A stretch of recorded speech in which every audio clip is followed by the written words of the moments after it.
शांताकारं भुजंगशयनं पद्मनाभं सुरेश्वरं विश्वधारं गगनसदृशं मेघवर्णं शुभांगं लक्ष्मीकान्तं कमलनयनं योगिविद्यानगण्यं वंदे विष्णु भवभयहरं सर्वलोकैकनाथम। हरे कृष्ण। प्रेम से बोले सत्यनारायण भगवान की जय। आप सभी को कार्तिक पूर्णिमा की हार्दिक शुभकामनाएं। आज सुनेंगे सत्यनारायण भगवान की संपूर्ण कथा। शास्त्रों में बताया गया है कि सत्यनारायण व्रत कथा का पाठ करने से व्यक्ति को 1000 यज्ञ करने के बराबर पुण्य फल प्राप्त होता है। सत्यनारायण व्रत कथा में भगवान विष्णु के सत्य स्वरूप के बारे में बताया गया है। इस व्रत का पाठ करने से घर में सुख समृद्धि का वास होता है और भगवान विष्णु की कृपा बनी रहती है। तो श्रोतागण चलिए सुनते हैं सत्यनारायण व्रत कथा। तो प्रेम से बोले गौरी पुत्र गणेश की जय, सत्यनारायण भगवान की जय। जय श्री हरि। सत्यनारायण व्रत कथा के पहले अध्याय के अनुसार एक समय की बात है, नैमिषारण्य तीर्थ में सैनिक आदि 88,000 ऋषियों ने श्री सूत जी से पूछा, हे प्रभु, इस कलयुग में वेद विद्या रहित मनुष्य को प्रभु शक्ति किस प्रकार मिल सकती है तथा उसका उद्धार कैसे होगा? हे मुनि श्रेष्ठ, कोई ऐसा तप बताएं जिससे थोड़े समय में ही पुण्य मिले और मनवांछित फल की प्राप्ति हो। इस प्रकार की कथा सुनने की हम इच्छा रखते हैं।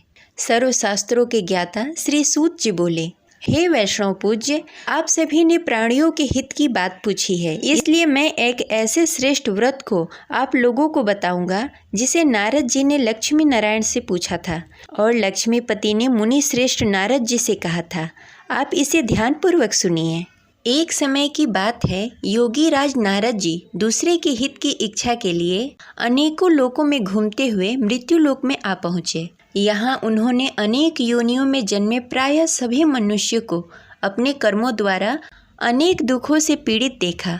उनका दुख देखकर नारद जी सोचने लगे, कैसा यत्न किया जाए जिसके करने से निश्चित रूप से मानव के दुख का अंत हो जाए। इस विचार पर मनन करते हुए वह विष्णु लोक में गए।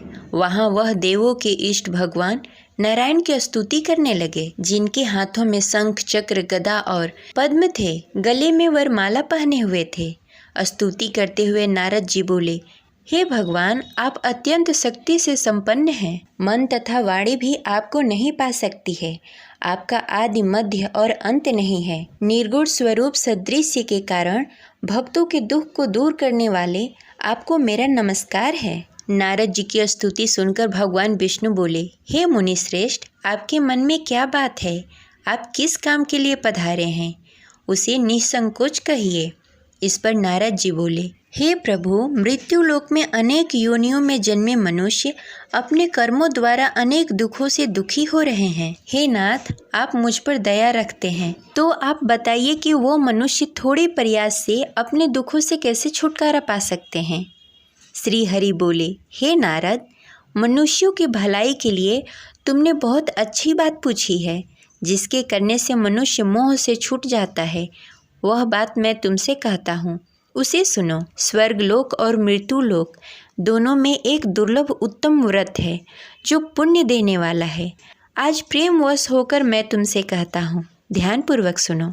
श्री सत्यनारायण भगवान का यह व्रत अच्छी तरह विधि विधान पूर्वक करने से मनुष्य तुरंत ही यहाँ सुख भोग कर मरने पर मोक्ष पाता है। श्री हरि की वचन सुनकर नारद जी बोले कि उस व्रत का क्या फल है और उसका विधान क्या है? यह व्रत किसने किया था? इस व्रत को किस दिन करना चाहिए? सभी कुछ विस्तार पूर्वक बताइए। नारद जी की बात सुनकर श्री हरि बोले, दुख व शोक को दूर करने वाला यह व्रत सभी स्थानों पर विजय दिलाने वाला है। मानव को भक्ति और श्रद्धा के साथ शाम को श्री सत्यनारायण की पूजा धर्मपरायण होकर ब्राह्मणों और बंधुओं के साथ करनी चाहिए। भक्ति भाव से ही नैवेद्य केले का फल, घी, दूध, गेहूं का आटा, गेहूं के स्थान पर साठी का आटा, शक्कर और गुड़ लेकर सभी भक्षण योग्य पदार्थों को मिलाकर भगवान का भोग बनाएं। ब्राह्मणों सहित बंधु बांधवों को भी भोजन कराएं। इसके बाद स्वयं भोजन करें, भजन कीर्तन के साथ भगवान की भक्ति में लीन हो जाएं। इस तरह से सत्यनारायण भगवान का व्रत करने पर मनुष्य की सारी इच्छाएं निश्चित रूप से पूरी होती है। इस कली काल अर्थात कलयुग में मृत्यु लोक में मोक्ष का यही एक सरल उपाय बताया गया है। इस प्रकार श्री सत्यनारायण व्रत कथा का प्रथम अध्याय संपन्न हुआ। तो प्रेम से बोलिए सत्यनारायण भगवान की जय। श्री सत्यनारायण कथा के दूसरे अध्याय के अनुसार श्री सूत जी बोले, हे ऋषियों, जिसने पहले समय इस व्रत को किया था उसका इतिहास कहता हूँ, ध्यान से सुनो। सुंदर काशीपुर नगरी में एक अत्यंत निर्धन ब्राह्मण रहता था।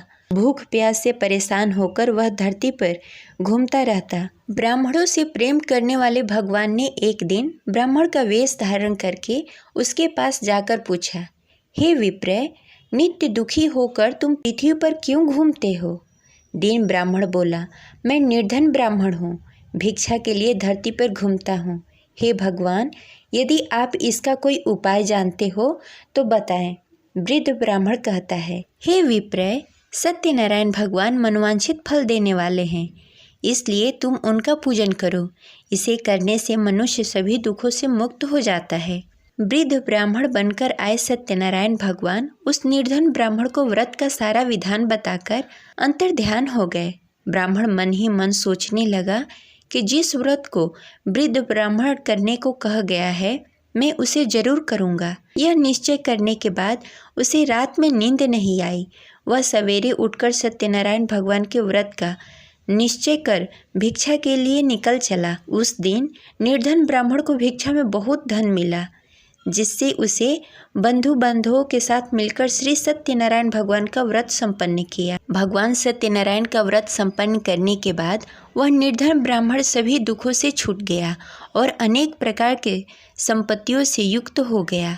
उसी समय से यह ब्राह्मण हर माह इस व्रत को करने लगा। इस तरह से सत्यनारायण भगवान के इस व्रत को जो मनुष्य करेगा वह सभी प्रकार के पापों से छूटकर मोक्ष को प्राप्त होगा और सभी दुखों से मुक्त हो जाएगा। श्री सूत जी बोले कि इस तरह से नारद जी से नारायण जी का कहा हुआ श्री सत्यनारायण व्रत को मैंने तुमसे कहा। हे विप्रो, मैं अब और क्या कहूँ? ऋषि बोले, हे मुनिवर, संसार में उस विप्र से सुनकर और किस किस ने इस व्रत को किया, हम सब इस बात को सुनना चाहते हैं। इसके लिए हमारे मन में श्रद्धा का भाव है। श्री सूत जी बोले, हे मुनियों, जिसने इस व्रत को किया वह सब सुनो। एक समय वही विप्र धन और ऐश्वर्य के अनुसार अपने बंधु बांधवों के साथ इस व्रत को करने को तैयार हुआ। उसी समय एक लकड़ी बेचने वाला बूढ़ा आदमी आया और लकड़ियां बाहर रखकर अंदर ब्राह्मण के घर में आ गया। प्यास से दुखी वह लकड़हारा उसको व्रत करते देख विप्र को नमस्कार कर पूछने लगा कि आप यह क्या कर रहे हैं तथा इसे करने से क्या फल मिलेगा, कृपया करके मुझे बताइए। ब्राह्मण ने कहा कि सब मनोकामनाओं को पूरा करने वाला यह सत्यनारायण भगवान का व्रत है। इनकी कृपा से ही मेरा घर धन्य धान्य आदि से भरा हुआ है। विप्र से सत्यनारायण व्रत के बारे में जानकर लकड़हारा बहुत प्रसन्न हुआ। चरणामृत लेकर वह प्रसाद खाने के बाद वह अपने घर गया। लकड़हारे ने अपने मन में संकल्प लिया कि आज लकड़ी बेचकर जो धन मिलेगा उसी से श्री सत्यनारायण भगवान का उत्तम व्रत करूँगा। मन में इस विचार को लेकर बूढ़ा आदमी सिर पर लकड़ियाँ रखकर नगर में बेचने गया, जहाँ धनी लोग ज़्यादा रहते थे। उस नगर में उसे अपनी लकड़ियों का दाम पहले से 4 गुना अधिक मिला। बूढ़ा व्यक्ति प्रसन्नता के साथ दान लेकर केले, शक्कर, घी, दूध, दही और गेहूं का आटा लेकर श्री सत्यनारायण भगवान के व्रत की अन्य सामग्री लेकर अपने घर को गया। वहां उसने अपने बंधु बांधवों को बुलाकर विधि विधान से श्री सत्यनारायण भगवान का पूजन और व्रत किया। इस व्रत के प्रभाव से वह बूढ़ा लकड़हारा धन, पुत्र आदि से युक्त होकर संसार के समस्त सुख भोगकर अंतकाल में बैकुंठ धाम को चला गया। इस प्रकार श्री सत्यनारायण कथा के दूसरी अध्याय संपन्न हुई। तो प्रेम से बोली श्री सत्यनारायण भगवान की जय। सत्यनारायण व्रत कथा के तीसरी अध्याय के अनुसार श्री सूत जी बोले, हे मुनि श्रेष्ठो, अब आगे की कथा कहता हूँ। पहले समय में उल्कामुख नामक एक बुद्धिमान राजा था। वह सत्यवक्ता और जितेंद्रिय था। प्रतिदिन देव स्थान पर जाकर और निर्धनों को धन देकर उसके कष्ट दूर करता था। उसकी पत्नी कमल के समान मुख वाली तथा सती सावित्री थी। भद्रशिला नदी के तट पर दोनों ने श्री सत्यनारायण भगवान का व्रत किया। उसी समय साधु नाम का एक वैश्य आया। उसके पास व्यापार करने के लिए बहुत सारा धन भी था। राजा को व्रत करते देखकर वह विनय के साथ पूछने लगा, हे राजन, भक्ति भाव से पूर्ण होकर आप यह क्या कर रहे हैं? मैं सुनने के लिए इच्छुक हूँ, आप मुझे बताइए। राजा बोला, हे साधु, अपने बंधु बांधवों के साथ पुत्रादि आदि प्राप्ति के लिए यह महाशक्तिशाली श्री सत्यनारायण भगवान का व्रत और पूजन कर रहा हूँ। राजा के वचन सुनकर साधु आदर के साथ बोला, हे राजन, मुझे इस व्रत का सारा विधान कहिए। आपके कथानुसार मैं भी इस व्रत को करूँगा।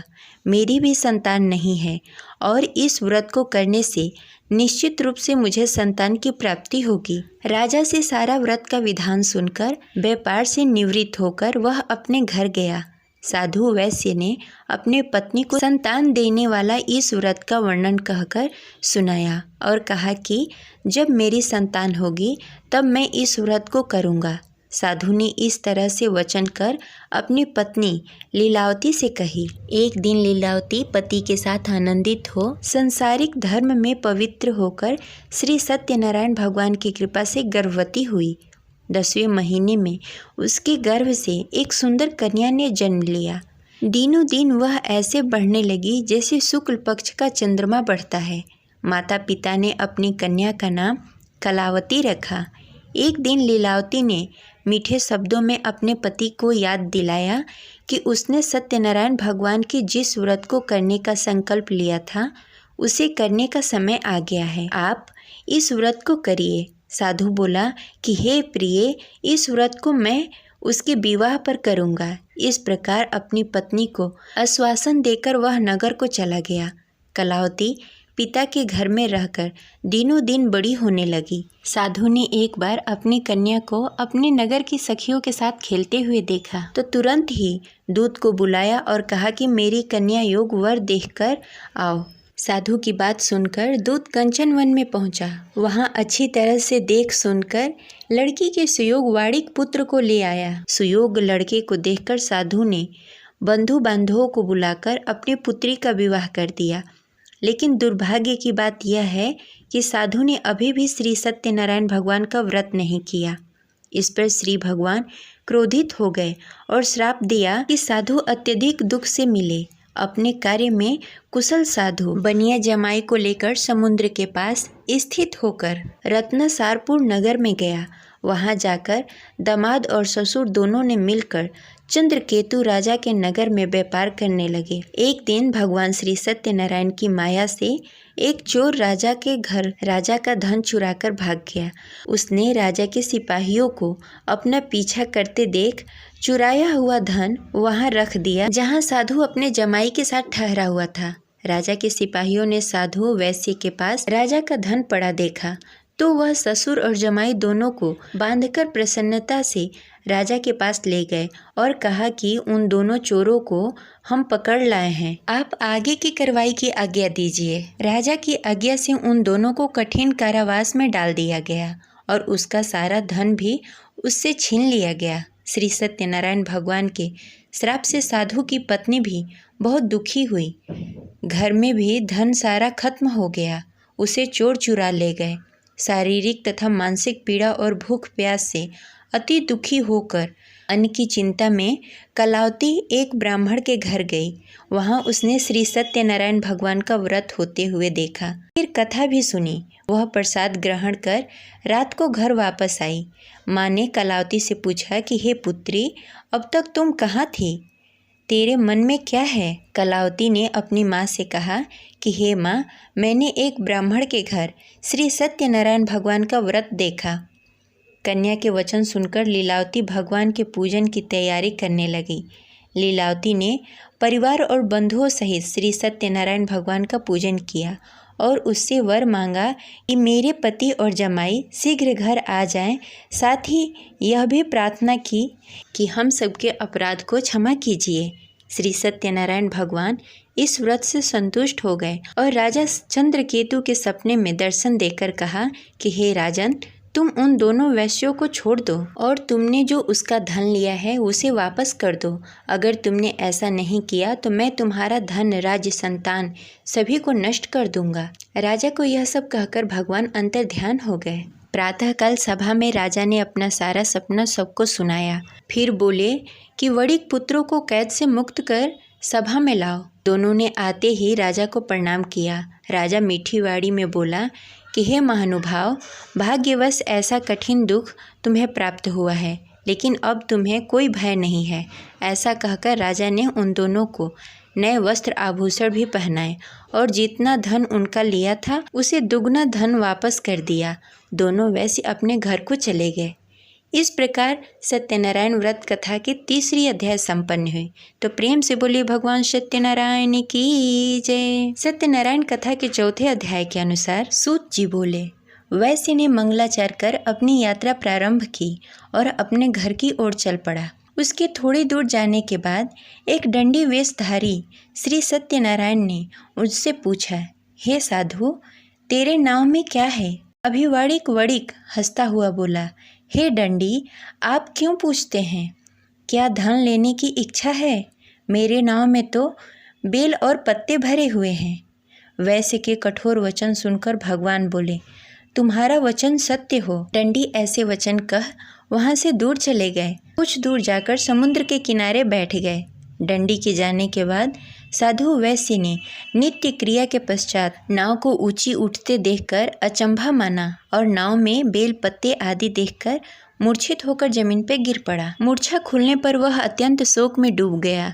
तब उसका दामाद बोला कि आप शोक न मनाएं, यह दंडी का श्राप है, इसलिए हमें उसके शरण में जाना चाहिए, तभी हमारी मनोकामना पूरी होगी। दामाद की बात सुनकर वह दंडी के पास पहुंचा और अत्यंत भक्ति भाव से नमस्कार करके बोला, मैंने आपसे जो जो असत्य वचन कहे थे उसके लिए मुझे क्षमा कर दें। ऐसा कहकर महान शोकातुल्य होकर रोने लगा। तब दंडी भगवान बोले, हे वणिक पुत्र, मेरी आज्ञा से बार बार तुम्हें दुख प्राप्त हुआ है, तुम मेरी पूजा से विमुख हुआ। साधु बोला, हे भगवान, आपकी माया से ब्रह्मा आदि देवता भी अपने रूप को नहीं जानते, तब मैं अज्ञानी कैसे जान सकता हूँ? आप प्रसन्न होइए। अब मैं समर्थ के अनुसार आपकी पूजा करूँगा। मेरी रक्षा करो और पहले के समान नौका में धन भर दें। साधु वैश्य की भक्ति पूर्वक वचन सुनकर भगवान प्रसन्न हो गए और उसकी इच्छानुसार वरदान देकर अंतर्ध्यान हो गए। ससुर दामाद जब नाव पर आए तो नाव धन से भरी हुई थी। फिर वहीं अपने अन्य साथियों के साथ सत्यनारायण भगवान का पूजन कर अपने नगर को चल दिए। जब नगर के नज़दीक पहुँचे तो दूत को घर पर खबर करने के लिए भेज दिया। दूत साधु की पत्नी को प्रणाम कर कहता है, मालिक अपने दामाद सहित नगर के निकट आ गए हैं। दूत की बात सुनकर साधु की पत्नी लीलावती ने बड़े हर्ष के साथ सत्यनारायण भगवान का पूजन कर अपनी पुत्री कलावती से कहा कि मैं अपने पति के दर्शन को जाती हूँ, तू कार्य पूर्ण कर शीघ्र आ जाना। माता के ऐसे वचन सुनकर कलावती जल्द से प्रसाद छोड़कर अपने पति के पास चली गई। प्रसाद की अवहेलना के कारण श्री सत्यनारायण भगवान रुष्ट हो गए और नाव सहित उसके पति को नाव में डुबो दिया। कलावती अपने पति को ना पाकर रोती हुई जमीन पर गिर पड़ी। नौका को डूबा हुआ देखकर वह कन्या को रोता देख साधु दुखी होकर बोला कि हे प्रभु, मुझसे तथा मेरे परिवार से जो भूल हुई है उसे क्षमा करें। साधु की दीन वचन सुनकर श्री सत्यनारायण भगवान प्रसन्न हो गए और आकाशवाणी हुई, हे साधु, तेरी कन्या मेरी प्रसाद को छोड़कर आई है, इसलिए उसका पति अदृश्य हो गया है। यदि घर जाकर प्रसाद खाकर लौटती है तो उसे उसका पति अवश्य मिलेगा। ऐसी आकाशवाणी सुनकर कलावती घर पहुंचकर प्रसाद ग्रहण करती है और फिर आकर अपने पति के दर्शन करती है। उसके बाद साधु अपने बंधु बांधवों के सहित श्री सत्यनारायण भगवान की विधि विधान से पूजा करता है तथा इस लोक से सुख भोग कर अंत में स्वर्ग को जाता है। इस प्रकार सत्यनारायण व्रत कथा के चतुर्थ अध्याय संपन्न हुए। प्रेम से बोलिए श्री सत्यनारायण भगवान की जय। श्री सत्यनारायण भगवान के पंचम अध्याय के अनुसार श्री सूत जी बोले, हे ऋषियों, मैं और भी एक कथा सुनाता हूँ, उसे ध्यानपूर्वक सुनो। प्रजा पालन में लीन तुंगध्वज नामक एक राजा था। उसने भी भगवान का प्रसाद त्याग कर बहुत दुख सहन किया। एक बार वन में जाकर वन्य पशुओं को मारकर वह बड़ के पेड़ के नीचे आया। वहाँ उसने ग्वालों को भक्ति भाव से अपने बंधुओं के सहित सत्यनारायण भगवान का पूजन करते देखा। अभिमानवश राजा ने उन्हें देखकर भी पूजा स्थान में नहीं गया, न ही उसने भगवान को नमस्कार किया। ग्वालों ने राजा को प्रसाद दिया, लेकिन उसने वह प्रसाद नहीं खाया और प्रसाद को वहीं छोड़कर अपने नगर को चला आया। जब वह नगर में पहुंचा तो वहां सब कुछ तहस नहस हो गया था। वह शीघ्र ही समझ गया कि यह सब भगवान ने ही किया है। वह दोबारा ग्वालों के पास पहुंचा और विधि पूर्वक पूजा कर प्रसाद खाया और श्री सत्यनारायण भगवान की कृपा से सब कुछ पहले की जैसा हो गया। दीर्घकाल तक सुख भोगने के बाद मरणों उपरांत उसे स्वर्गलोक की प्राप्ति हुई। जो मनुष्य परम दुर्लभ इस व्रत को करेगा, वह श्री सत्यनारायण भगवान के अनुकंपा से उसे धन्य धान्य की प्राप्ति होगी, निर्धन धनी हो जाएगा और भय मुक्त होकर जीवन जीता रहेगा। संतानहीन मनुष्य को संतान सुख मिलेगा और सारी मनोकामनाएं पूर्ण होगी। मानव अंत काल में बैकुंठ धाम को जाएगा। श्री सूत जी बोले, जिन्होंने पहले इस व्रत को किया है, अब उसके दूसरे जन्म की कथा कहता हूँ। वृद्ध सतानंद ब्राह्मण ने सुदामा का जन्म लेकर मोक्ष की प्राप्ति की। लकड़हारे ने अगले जन्म में निषाद बनकर मोक्ष प्राप्त किया। उल्का मुख नामक राजा दशरथ होकर बैकुंठ को गए। साधु नाम के वैश्य ने मोर ध्वज बनकर अपने पुत्र को आरे से चीरकर मोक्ष पाया। महाराज तुंग ध्वज ने स्वयंभू होकर भगवान के भक्ति युक्त होकर कर्म का मोक्ष पाया। इस प्रकार श्री सत्यनारायण व्रत कथा पंचम अध्याय संपन्न हुई। तो प्रेम से बोले श्री सत्यनारायण भगवान की जय।